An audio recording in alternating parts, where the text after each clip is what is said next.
क्या आप भी ये सोचती हैं कि आपके शौहर आपकी बात क्यों नहीं मानते, या फिर आपको घर में हर बात पर छोटी-छोटी, बड़ी-बड़ी बात के लिए या फिर कोई फ़ैसला होते वक़्त आपको नज़रअंदाज़ कर दिया जाता है?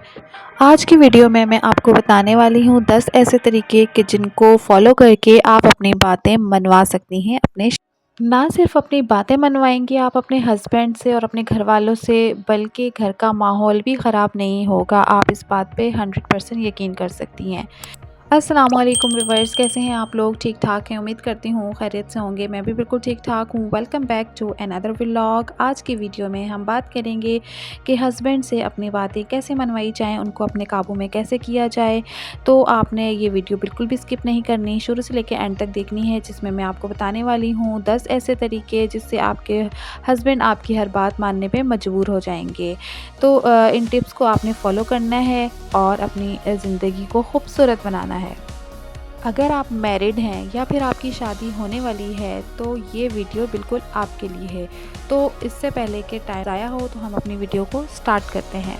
सबसे पहला तरीका जो है वो है नरमी। अगर आप नरमी से बात करेंगी तो बात आपकी पावरफुल होगी। गुस्सा करेंगी या चिल्लाएंगी तो जो आपका हस्बैंड है, जो मर्द होता है, वो इससे ज़िद में आ जाता है, चिढ़ में आ जाता है। तो आपने ये करना है कि बिल्कुल पोलाइटली बात करनी है। हमेशा जो है अपने अल्फाज का इंतखाब सोच समझ के करना है और बहुत ही प्यार से बात करनी है, ताकि आपकी बात में वज़न रहे। नंबर 2 पे आ जाता है कि जब आपके हस्बैंड सुकून की कंडीशन में हों, बाहर से थके हुए ना आएँ, मतलब सही वक्त पर बात करना। जब भी वो सुकून की हालत में हो, टेंशन फ्री हों, आराम से बैठे हुए हों, रिलैक्स हों, खाना खाया हुआ हो, नींद की हुई हो, तो तब आपने अपनी बात करनी है। ऐसा नहीं हो कि आपके हस्बैंड बाहर ऑफिस से थके हुए आएँ और आप जो है अपनी कहानियाँ लेके स्टार्ट हो जाएँ, तो आपकी बात में वज़न नहीं रहेगा, इवन कि और चिड़चिड़ाहट हो जाएगी। पहले ही बहुत सारे मसले होते हैं जो बाहर मर्दों को फेस करने पड़ते हैं, तो ऐसे में अगर आप जो है अपने मसले मसाइल लेके बैठ जाएंगी तो बातें मज़ीद ख़राब हो सकती हैं। तो इसीलिए आपको सही वक्त का इंतखाब करना है और सही वक्त पर अपनी बात करनी है और बहुत प्यारे तरीके से बात करनी है, तो आपकी बात सुनी जाएगी। जब आप फिर प्यार से बात करेंगी और सही वक्त पे बात करेंगी, उसके साथ साथ आपने अपने हस्बैंड को बहुत रिस्पेक्ट भी देनी है, बहुत इज़्ज़त से बात करनी है। आपके अल्फाज में ताना तिशना नहीं होना चाहिए, आपके अल्फाज में अपने हस्बैंड के लिए रिस्पेक्ट होनी चाहिए, तभी आपकी बात सुनी जाएगी। तो पॉइंट नंबर 3 यही है कि आपने अपने हस्बैंड को बहुत ज़्यादा रिस्पेक्ट देनी है। इवन कि जब आपने कोई बात मनवानी हो तो कुछ ज़्यादा ही रिस्पेक्ट देनी है, ठीक है? ओके, जब फिर आप ये सारी चीज़ें देख लेंगी, मौका महल देख लेंगी, आराम से बात स्टार्ट करेंगी, तो सबसे पहले आपने ये करना है कि अपने हस्बैंड की तारीफ़ करनी है।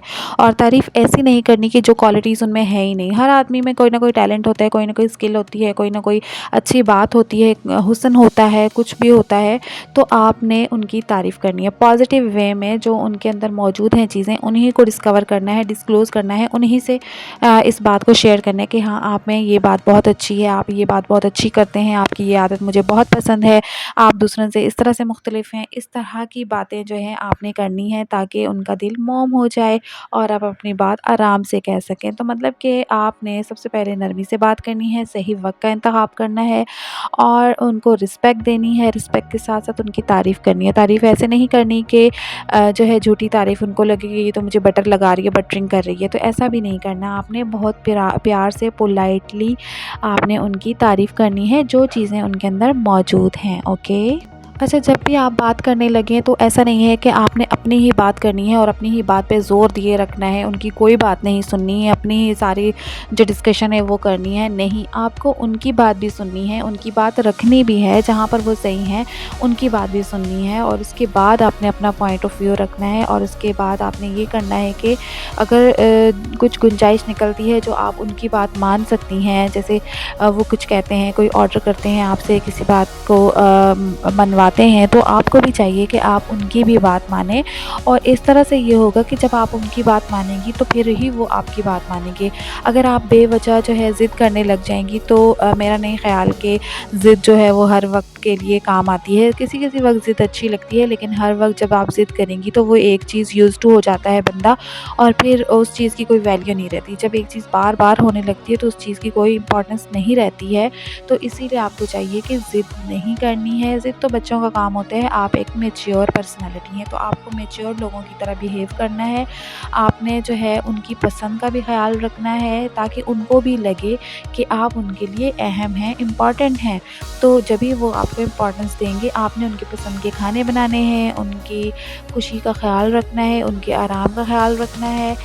तो जब आप उनकी पसंद के खाने उनकी फ़रमाइश पे बनाएँगी, बार-बार आप उनको कॉल कर लें, 1 आध 2 दफ़ा कॉल कर लें, पूछ लें कि हाँ भई आज खाने में क्या बनाऊँ? आपको क्या पसंद है? जो आप बोलें वो करूँगी। जैसे अगर कोई वो बात करें तो आपने कहना है कि जैसे आप बोलें, जैसे आपको ठीक लगे, करें आप अपनी भी, लेकिन उनकी भी पसंद को जो है वो मद्देनज़र रखें, ताकि उनको भी लगे कि आपके लिए वो भी इम्पोर्टेंस रखते हैं। जब ये सारी चीज़ें मिल जाएँगी तो यकीन करें कि एक बहुत अच्छा-सा एनवायरनमेंट बिल्ड होता है, बहुत अच्छा-सा माहौल होता है क्रिएट। तो आपको इन चीज़ों का ज़रूर ख़्याल रखना चाहिए, ज़िद बिल्कुल नहीं करनी है आपने, बहुत पोलाइट तरीके से, अच्छे तरीके से बातों को हैंडल करना है आपने, ओके? ये सारी बातें तो होगी हमारी कॉन्वर्सेशन की। जब आप बहुत प्यार से तरीके से बात करेंगी, तो आप एक पढ़ी लिखी सुलझी हुई खातून जो है वो अपने हस्बैंड के सामने शो होंगी। मैच्योर पर्सन हर बंदे को पसंद होता है। जब आप बहुत अच्छी बातें करेंगी तो हर कोई आपसे इम्प्रेस होगा। जब आपकी बातों से, आपके माइंडसेट से लोग इम्प्रेस होंगे, इवन आपके हस्बैंड, आपकी फैमिली, तो आपको इसके साथ साथ एक और बात का ख़्याल रखना है कि जो कि बहुत ज़्यादा इम्पॉर्टेंट है और हर चीज़ के ऊपर भारी पड़ जाती है, और वो है आपकी पर्सनैलिटी। अगर आप अपनी पर्सनैलिटी को नहीं बनाएँगी, सँवारेंगी, आप अपना ख़्याल नहीं रखेंगी, तो कोई भी आपका ख़्याल नहीं रखेगा। कहते हैं ना कि सबसे पहले आप खुद हैं अपने लिए, और उसके बाद दुनिया है। जब आप अपने आप से प्यार नहीं करेंगी, तो आपकी शख्सियत से कोई भी प्यार नहीं करेगा। तो सबसे पहले आपने अपने आप से प्यार करना है, खुद को ग्रूम करना है, खुद को साफ-सुथरा रखना है, अपनी हर चीज़ का ख़्याल रखना है, अपनी पसंद-नापसंद का ख़्याल रखना है। मतलब लोगों को ये शो करवाना है कि आपकी भी वैल्यू है, आपकी भी इम्पोर्टेंस है। ऐसा नहीं है कि आप दूसरों को खुश करने में लगी रहें और दूसरों की जो है पसंद-नापसंद का ख़्याल करती ही रहें, लेकिन आपकी लाइफ़ में कोई वैल्यू ना हो।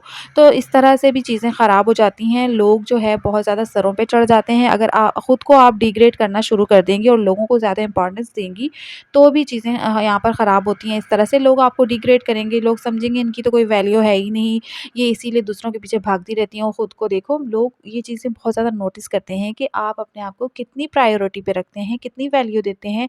आप हर चीज़ पे कॉम्प्रोमाइज़ भी ना करें। ऐसा नहीं है कि आप हर चीज़ पे बिक जाएँ और जैसा दूसरे कहें वैसे ही लगी रहें, दूसरों को खुश करने में अपने आराम का, अपनी खुशियों का जो है वो गला घोंटते। तो ऐसा नहीं है। आपने सबसे पहले अपने आप को प्रेफ़र करना है, दूसरों के लिए भी करना है, लेकिन सबसे पहले खुद को रखें आप। खुद कंफर्टेबल हैं, तो आप दूसरों के लिए भी करें। ऐसा नहीं है कि आप खुद भूखी बैठी हुई हैं और बाकी सबको जो है वो लंगर बाँट रही हैं, तो ऐसा भी आपने बिल्कुल नहीं करना है। अपनी इज़्ज़त खुद करनी है पहले, जभी आपकी इज़्ज़त दूसरे भी करेंगे। तो ये सारी बातें जो है वो आपने अपने पल्लू से बाँध लेनी है। इसके अलावा घर में आपने जो है नॉर्मल वे से रहना है, घर का माहौल जो है वो आपने पॉज़िटिव रखना है। हर चीज़ में पॉज़िटिविटी देखें, हर चीज़ को नेगेटिव वे में मत ले जाएँ। इस तरह से ये होता है कि आप जिन चीज़ों को जिस तरफ ले जाएँगी, चीज़ें उसी तरफ जाना शुरू हो जाती हैं। जिस तरह से आप सोचेंगी, आपको दुनिया उसी तरह नज़र आएगी। इस तरह से आप अपने बच्चों की परवरिश भी बहुत अच्छे तरीके से कर सकती हैं, पॉज़िटिव वे में। तो ये सारी चीज़ें हैं कि शौहर को जो है वो अपने हाथ में करना, या फिर कह लें काबू करना। काबू करने का वर्ड एक ये वर्ड है कि आप किसी को ज़बरदस्ती अपने काबू में कर लेते हैं, किसी तरह किसी भी तरीके से उसको काबू में कर लेना, ज़बरदस्ती कर लेना। इससे नाखुश होता है। ज़बरदस्ती का मतलब यही है कि अगला आपसे नाखुश है, तो आपने उसको काबू नहीं करना है, बल्कि उनको अपने कंट्रोल में भी कह लें किस तरह से करना है, मतलब उनको अपने आपसे दोस्ती करनी है, दोस्ती करवानी है आपने खुद से उनको। तो दोस्ती जहाँ होती है वहाँ पर एक-दूसरे की बात मानी जाती है। अपने आप को इज़्ज़त दिलवाने के लिए हमें दूसरों को इज़्ज़त देनी पड़ती है। तो सबसे पहली बात तो होती है कि आप दूसरों को इज़्ज़त दें। काबू कंट्रोल करना, जिस तरह ख़वातीन होती हैं, मेरी बहनें इस तरह की होती हैं, वो कहती हैं कि हम अपने शौहर को काबू कर लें, तो काबू कोई भी आपसे नहीं होगा। इवन कि आप जिसको काबू काबू करने की कोशिश करेंगी, वो आपसे दूर भागता चला जाएगा। तो ये एक नेगेटिविटी आ जाएगी। तो आपको किसी को काबू नहीं करना है, आपको लोगों को ज़ेर करना है, ठीक है? आपने यही सारे फ़ॉर्मूले आपको हस्बैंड पे भी अप्लाई करने हैं, यही अपनी सास पे, अपनी नंदों पे, अपने घर में इवन के जितने भी अफ़राद हैं, आपने ये सारे फ़ॉर्मूले सारों पे अप्लाई करने हैं। तो आप यकीन नहीं करेंगी कि आपकी लाइफ़ कितनी खूबसूरत हो जाएगी और आपकी लाइफ़ दिनों में बदल जाएगी। आपने ज़ाहिर-सी बात है अपनी जगह बनानी है रहने के लिए, आपको एक लाइफ़ गुज़ारनी है वहाँ पर और ये बात बहुत ज़्यादा अहम है कि आपने जो है दूसरों के साथ ज़िंदगी गुज़ारना, दूसरों के दरमियान में अपनी जगह बनाना बहुत मुश्किल तरीन काम है और जिसने ये गोल अचीव कर लिया उसने एक मुबारका सर कर लिया। तो ये सारी बातें टिप्स एंड ट्रिक्स हैं जो कि आपको मेरे चैनल पे मिलती हैं। अगर आपने वीडियो यहाँ तक देख ली है, तो मेरे चैनल को सब्सक्राइब भी कर लें ताकि मुझे भी मोटिवेशन मिले और मैं भी पॉज़िटिविटी को बरकरार रख सकूँ। तो उम्मीद है आपको आज की मेरी वीडियो जो है वो पसंद आई होगी और जो है थम्स अप ज़रूर करिएगा और प्यारा-सा कमेंट करिएगा कि ये सारी बातें जितनी मैंने आपको बताई हैं, तो क्या आप भी इन बातों से मुत्तफ़िक हैं, आप इन बातों से एग्री करती हैं या फिर नहीं करती? आपका क्या राय है इस बारे में आप मुझे ज़रूर बताइएगा। इसके अलावा मैं अपने चैनल पर आपको डिफ़रेंट टिप्स एंड ट्रिक्स दूँगी जैसे कि ऑनलाइन अर्निंग के हवाले से आप घर बैठे किस तरह से कमाई कर सकती हैं बग़ैर बाहर निकले और अपने रिश्तों को, अपनी ज़िंदगी को किस तरह से खूबसूरत बना सकती हैं। ये सारी बातें जो है हम डिफ़रेंट जो है वीडियोज़ में डिस्कस करते रहेंगे। तो इसके अलावा यहाँ पर मेरी जो अफ़्तारी है वो भी रेडी हो चुकी है, कोई इतना ज़्यादा मैंने एहतमाम नहीं किया। तो बस यही सारा कुछ होता है जो नॉर्मल मिडिल क्लास फैमिलीज़ में होता है। तो इसके साथ-साथ आपने अल्लाह ताला का शुक्र अदा करना है और अल्लाह ताला से दुआ करनी है अपनी ज़िंदगी को बेहतर बनाने के लिए। तो बस यही था आज का व्लॉग, उम्मीद है आप लोगों को पसंद आया होगा और मुझे अपनी दुआ में ज़रूर याद रखिएगा। मिलते हैं फिर किसी और नेक्स्ट वीडियो में, तब तक अपना ख़्याल रखिएगा। अल्लाह हाफ़िज़।